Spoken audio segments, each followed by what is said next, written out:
bahwa dalam menilai ada tidaknya kesalahan terdakwa tidaklah digantungkan pada sisi psikologis dari terdakwa sendiri, akan tetapi didasarkan pada bagaimana sikap batin tersebut tercermin dari perbuatan. Selamat siang Tribuners, bersama saya Tria Wulandari. Inilah update berita terkini yang dilaporkan langsung reporter Tribun Network dari lapangan. Majelis Hakim yang kami muliakan, saudara penasihat hukum terdakwa yang kami hormati, bahwa selanjutnya perlu ditinjau tentang unsur pertanggungjawaban pidana dari terdakwa, yaitu bahwa pertanggungjawaban pidana selalu dasarkan pada adanya kesalahan sebagaimana pendapat Mr. Ruslan Saleh dalam bukunya Pidana Pertanggungjawaban. Seseorang tidak dapat dipertanggungjawabkan atau dijatuhi pidana apabila tidak melakukan sesuatu tindak pidana. Akan tetapi meskipun ia melakukan suatu tindak pidana, tidaklah selalu ia dapat dipidana. Orang yang melakukan perbuatan pidana akan dipidana apabila ia mempunyai kesalahan. Bahwa selanjutnya Profesor Ruslan Saleh mengambil pendapat Simon bahwa kesalahan adalah keadaan psikis orang yang melakukan perbuatan dan hubungannya dengan perbuatan yang dilakukan yang sedemikian rupa sehingga orang ini dapat dicela karena perbuatannya tadi.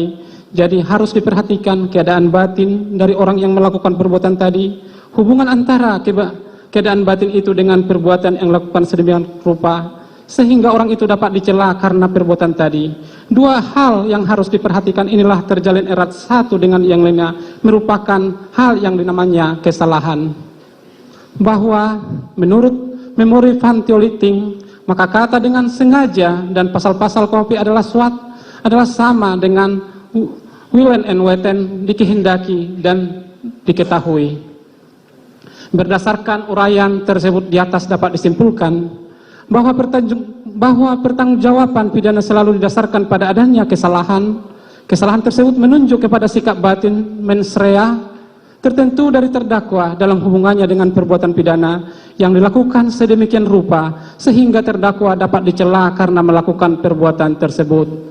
Bahwa dalam menilai ada tidaknya kesalahan terdakwa tidaklah digantungkan pada sisi psikologis dari terdakwa sendiri, akan tetapi didasarkan pada bagaimana sikap batin tersebut tercermin dari perbuatan nyata dan kemudian dinilai oleh pihak lain, terutama oleh majelis hakim yang memeriksa dan mengadili perkara ini.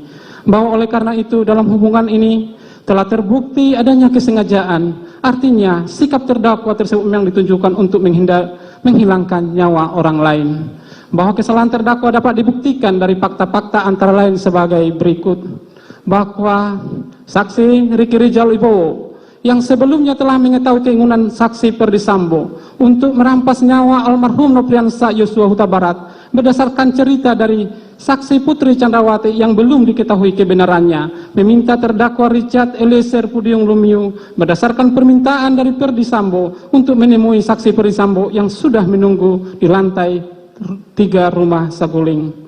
Bahwa setelah mendengar perkataan saksi Ricky Rijal Wibowo, terdakwa Richard Eliezer Pudium Lumiu dengan menggunakan lift naik ke lantai 3 rumah Saguling untuk menemui saksi Perdi Sambo, di mana pada saat menemui saksi Perdi Sambo, terdakwa Richard Eliezer Pudium Lumiu menerima penjelasan dari saksi Perdi Sambo perihal cerita sepihak dari Putri Chandrawati yang belum pasti kebenarannya tentang pelecehan terhadap saksi Putri Chandrawati yang dilakukan oleh almarhum Nofriansah Yosua Huta Barat, di mana pada saat disampaikan pada oleh saksi Perdi Sambo kepada terdakwa, saksi Putri Chandrawati ikut terlibat dalam pembicaraan tersebut.